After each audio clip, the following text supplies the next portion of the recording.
আসসালামু আলাইকুম। আজকেও আবার একটি ভিডিও তৈরি করছি। এই যে ক্ষেতগুলো দেখতে পাচ্ছেন, এখানে এই যে সরিষা বুনছি। এবার সরষার ফলনটা অনেক ভালো হয়েছে। আমি আপনাদের একটু দেখাই। মাশাআল্লাহ, অনেক সুন্দর।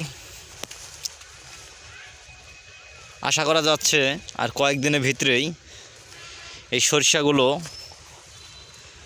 ঘরে উঠানো যাবে। এই যে এগুলো আমাদের প্রতিবেশী বুনেছে। ওই জমিটা আমার মামা বুনেছে।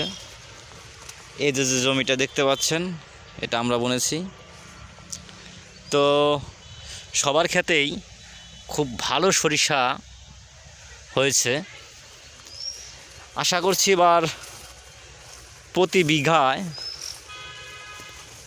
7 মণ কিংবা 8 মণ সরিষা হতে পারে।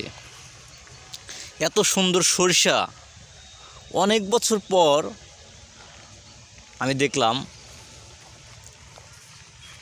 দেখায় আপনাদের। আসলে শীতের এই সরিষার প্রধান শত্রু হচ্ছে ঘন কুয়াশা এবং শৈত্যপ্রবাহ। যদি প্রচুর পরিমাণে কুয়াশা আচ্ছন্ন থাকে তাহলে সরিষার ফলন ওই রকম হয় না। আর এবার মূলত ওই রকম কোনো শৈত্যপ্রবাহ আমাদের এলাকায় হয় নাই।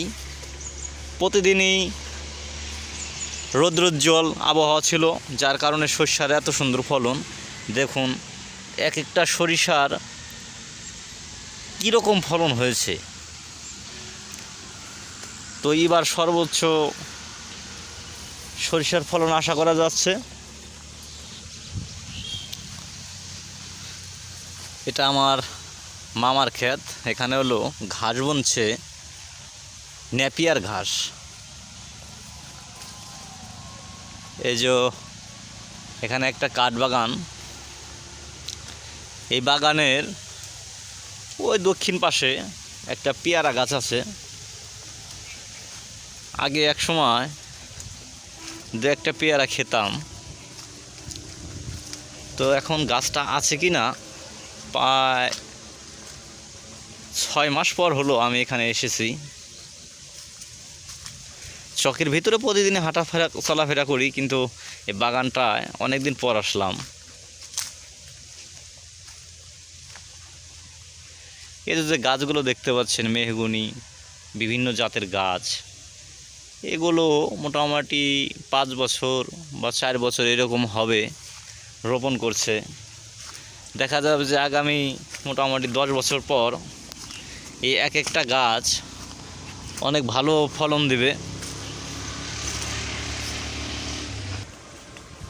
তো এই গাছগুলো আসলে অনেক সম্পদ।